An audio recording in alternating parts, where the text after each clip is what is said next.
Dito kayo, nag-uusap ni Kuya Edo. Nanood kayo ng concert? What?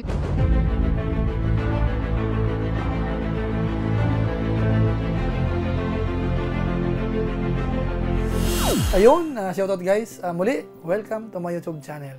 Ito po si Kuya July, ang inyong katugang, ang inyong kalingap, na muling bumabati po sa inyo ng magandang araw, magandang gabi.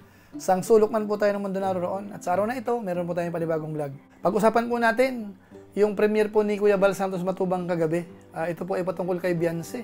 Na kung saan, nagustuhan po ng mga viewers, marami pong nanood. Doon po sa premiere na yon, umabot po ng mahigit 14,000 live viewers. At sa ngayon po, ang laki na rin po ng views. Bakit nga kaya maraming nanood? Bakit nagustuhan yung ginawa po ni Kuya Bal Santos Matubang samantalang napapanood na po natin sa vlog din po ni Kalingap Rab? So pag-uusapan po natin yan maya-maya ng konti. Pero bago po yun, siyempre magpapaalala muna si Kuya July. Baka sakaling meron pa po ditong hindi nakasubscribe sa ating YouTube channel, huwag natin kalimutan. July Paunil. Tapos pakipindot lang po yung notification bell button para lagi po tayong updated sa aking mga video upload. So maraming salamat po sa inyo. Tapos meron din po tayong Facebook page, July Paunil 2.0. Pwede ho nating i-follow, pwedeng i-like at saka po i-share yung mga upload po natin doon. Maraming salamat po sa inyo. Tapos si Kuya Bal Santos Matubang, si Kalingap Rab, Ate Edna Vlog, si Rowell of Malalag at saka po si Jumper Sniper. Suportahan din po natin ang kanilang YouTube channel. Maraming salamat po sa inyong lahat. Ngayon tuloy na po tayo. Pag-usapan na po natin, ito pong vlog ni Kuya Bal Santos Matubang patungkol po kay Beyonce. Na kung saan ang highlight po dito ay yung patungkol po sa kanyang buhay, mga kababayan po natin. At sa inyong kaalaman, nag-trending po yan. Marami pong nanood dun sa premiere. Mahigit 14,000 po. Tapos ngayon po, wala pa pong 24 hours, 23 hours ago, ang views po niyan ay nasa 172,000 mahigit. Ibig sabihin, nagustuhan po ng mga viewers po natin. Kahit na po yan ay nabablog po ni Kalingap Rab, merong upload po siya, linggo-linggo meron. Tapos trending po yan, viral. At kahit po kay Kuya Bal Santos Matubang, ganun din, viral din po. Bakit nga kaya mga kabayan po natin? Siguro ho, dahil sa ibang style po na ginawa ni Kuya Bal Santos Matubang po dito. Kahit wala po sa eksena si Edo, pero maganda po yung naging flow ho nung kwento. Yung nasa isip po ni Kuya Bal Santos Matubang o kaya yung kanyang dinirect, medyo maayos po mga kabayan po natin. Ngayon, kunin po natin yung ilan po sa mga highlights dito mga kabayan po natin. Unahin po muna natin, siyempre po yung mga cast po dito. Siyempre pinangunahan po yun ni Dr. Love, yung medyo veterano po dito po sa episode na ito, medyo nakakatanda. Tapos nandyan po si Peñel. Alam naman natin si Peñel ho, medyo sanay na po yun sa ganyan, yung tipong may kwento. Dahil sa Sorsogon po noon, gumawa rin po tayo ng parang kwento na si Peñel naman po yung pinaka-main character. Kaya kabisado niya po yon. Tapos yung isa po yung bago, si Charlene. So maganda rin po yung participation niya po dito. Kaya sa ngayon pa lang po, pasalamatan po natin sila. Naging maayos po yung kanilang participation po. Dito po sa naisip po ni Kuya Bal Santos Matubang na para bang drama special. O kaya yung tawag po ni Kuya Bal Santos Matubang po dito na para bang life story po ni Beyonce.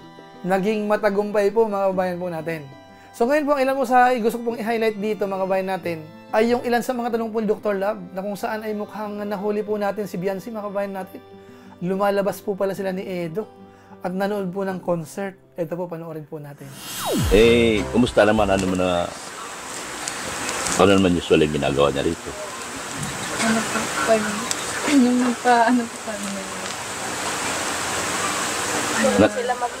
Nanood kayo ng concert? Okay. What? Nanood sila ng concert! Bim and Bim? Nanood sila ng concert?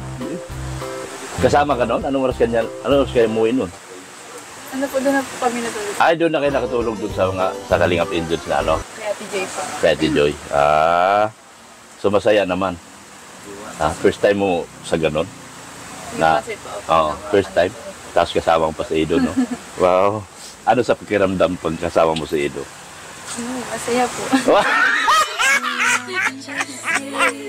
Masaya. Kaya po mga kababayan po natin, huli po natin, so lumalabas po yung dalawa. So hindi lang po natin alam kung gaano po kadalas yan. Basta ang mahalaga po dito, lumabas sila, mukhang naging masaya naman po, nanood ng concert, at siyempre po nagmerienda, at siguro po kung ano-ano pa. So bahala na po sila doon mga kababayan po natin. Tapos dito po sa episode na ito, meron po dito mga part na kung saan ay maganda rin po yung pagkakagawa. Halimbawa, nung si Beyonce po ay para mag-isa, kinuhanan po ni Kuya Bal Santos Matubang, Tapos nandun po yung kanyang parang pahayag na kung saan nagpapasalamat po siya sa Team Kalingap. Panoorin po natin ito. Hindi na lang sumating ang kalingap para matulungan kami. Sa pamamagitan ni Kuya Bal na nagpapabahay. Nagkakaroon ng bayan ng taong hirap, mga walang bahay. Kay Dr. Love, nakakilala ako ni Kalingap para ni Kuya Rab. Unti-unting nabago ang buhay namin dahil sa Kalingap. Sobrang laki ng pasasalamat ko sa mga taong tumulong sa amin.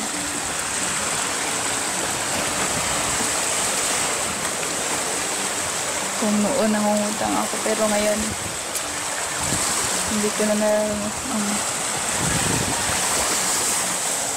halos mangutang para may makain, makipaglabada, para lang makaraos. Dahil marami nang nagmamahal sa amin. Dahil sa Kalingap po. Sobra po akong nagpapasalamat. Lord, thank you po dahil tinupad niyo po yung mga kahilingan po na mayroon pong tumulong sa amin. Tulungan po ang pamilya ko sa mga pagsubok na dumaraan sa amin. Thank you po, Lord.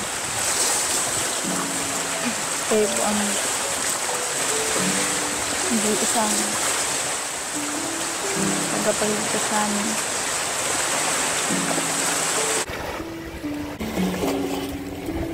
So yan po guys, narinig po natin ano. So yan po ang maganda kay Beyonce. Talagang sa tingin ho natin, mukhang hindi po siya makakalimot sa Team Kalingap. Yung kanyang pasasalamat, dahil siyempre naman po, alam naman natin na malaking tulong po talaga ang Team Kalingap sa buhay po nila, sa kanilang pamilya. Kaya marapat lamang po na ganun po ang pananalita po ni Beyonce. Na sana ho, hindi yun magbago. Dahil yun po ang nagugustuhan po ng mga viewers, kaya marami po nagmamahal po sa kanila. Maraming tumutulong, maraming nag-i-sponsor.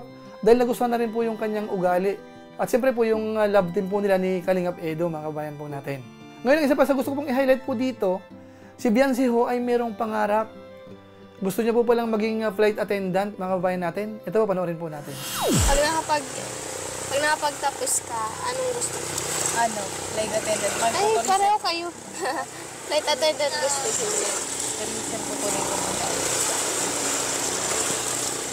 So, pero ano? Sa flight attendant, kasi daw doon ng baba. Kasi, ouch! Aray ko. Hindi man. Yung Pag-asa pa. So yan po, magandang course din po yun. Bagay po sa kanya. Kasi may itsura po siya, medyo matangkad din. So tamang-tama po yun. Yung pagiging stewardess naman po mga kabayan po natin, mukhang ang mahalaga po dito, kailangan meron siyang communication skill. Yun po ang pinakamahalaga kasi makikipag-usap po siya sa mga pasahero. Tapos yung kanyang mga kasamahan, yung sa piloto, kung ano pa man. So mahalaga po yun, yung communication. Siyempre ho, English ang pinaka-importante po dyan. Tapos siyempre, konting ano po yan, pag-i-entertain. Tapos siyempre ho, yung pag-serve din po ng food. Yan po ang madalas ginagawa po ng mga stewardess. Tapos konting technical siguro, patungkol sa eroplano din. Yung mga minor lang po. Dahil madalas po yung mga pasahero, minsan nagtatanong, saan ang pipindutin? So sa madaling salita po, paano mag-assist doon po sa mga pasahero? Yun po yung ilan sa mga ginagawa po nila. So sa tingin po natin, hindi ho mahihirapan si Beyonce po dyan. Sana makatapos po siya. Tapos yung isa pa po sa parang kwentuhan po nila, nina Charlene, nina Peniel, parang ano lang po, parang nagkikwentuhan lang po sa tabi-tabi. Na kung saan po ay magandang panoorin. Parang hindi nakaplano. Kung anong maisip po nila, yun ang pag-uusapan po nila. Kamukha ni Charlene. Parang gandang-ganda po siya kay Beyonce. Mababayan natin. yung makalain na tabing dagat ka pero yung ganda mo. Pang ano. Nakita na magandang dilag dito sa madami dito Tapos si Peniel naman po, magaling din po siyang magtanong kay Beyonce. So may mga naitanong siya na nalaman din po natin. Ito, panoorin po natin yung ilan po doon. Ganda. Ganda dito. Sakit na dagat talaga. Dito kayo, nag-uusap ni Kuya Edo. Ganda pala dito. So, kamusta naman kayo dito, Bian? Kamusta naman? Ayos lang. Ayun. Na ano, hindi pa man na ano yung ano namin. Ay, kasi may ano may Ganda dito, baka gabi yung silod pa. Oh. So, Beyonce, kamusta naman yung ano mo? Since na ano ka ng kalingap ba? Yung kita, ganyan, natulungan. Yung naging maayos ang buhay namin. Hindi na ako nangutang, hindi na ako nakikipaglaban. Dati ano din kayo sa utang, lubog din sa utang. Sa bakit? Ako yung nangungutang dati kasi ako yung panganay baga. Hmm. Saka ako din yung natulong ang kay mama pag hindi nakikipaglaban. Bakit Dala anong may, pang- trabaho ng tatay mo? Ha? Tatay mo ang trabaho? Well, dati nagkaan sa construction. Kasi nagkasakit si Papa sa nagkaroon ng limutan ko siya.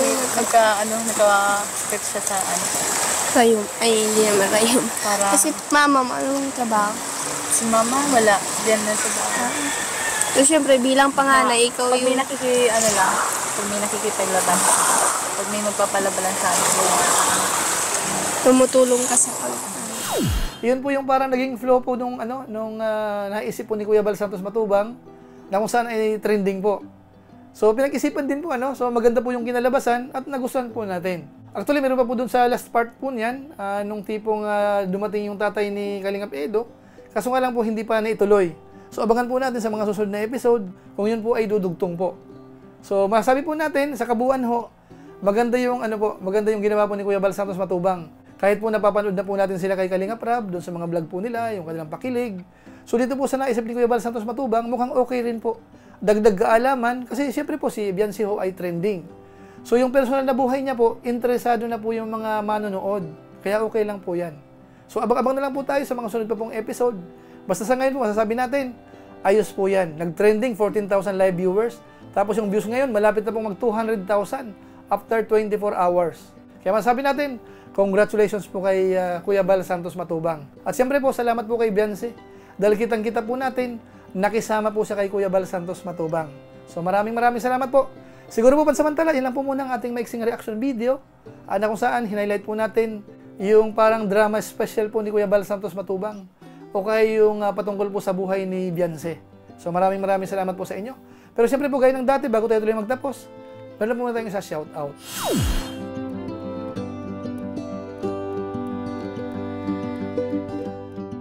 Tapos maraming salamat din po sa aking mga kasamahan sa COOS, Kalingap OFW Organic Sponsor, sa inyo pong patuloy na pagsuporta po sa mga babae program ni na Kuya Bal Santos Matubang at saka po ni Kalingap Rab. Yung pabahay po kay Beyonce, malapit na pong umpisahan. Sana makatulong po tayo. So maraming salamat po. At siyempre hindi natin nakakalimutang pasalamatan yung ating mga subscribers sa ating YouTube channel, followers sa ating Facebook page, July Paunel 2.0. Maraming salamat po sa inyo, lalong-lalo na po yung mga hindi po nag-skip ng ads, masipag mag-like at saka po nag-share ng ating mga videos. Kaya kung inyo po itong nagustuhan, pwede po nating i-share. So maraming salamat po sa inyo. So muli, ito po si Kuya July, ang inyong katugang, ang inyong kalingap. Napansamantalang nagpapaalam po muna. Kita-kita na lang tayo sa mga susunod ko pang vlog. Maraming salamat sa inyong walang samang pagsuporta po sa ating YouTube channel. Pagpalain nawa kayo ng Diyos, mabuhay tayong lahat. God bless. Bye-bye!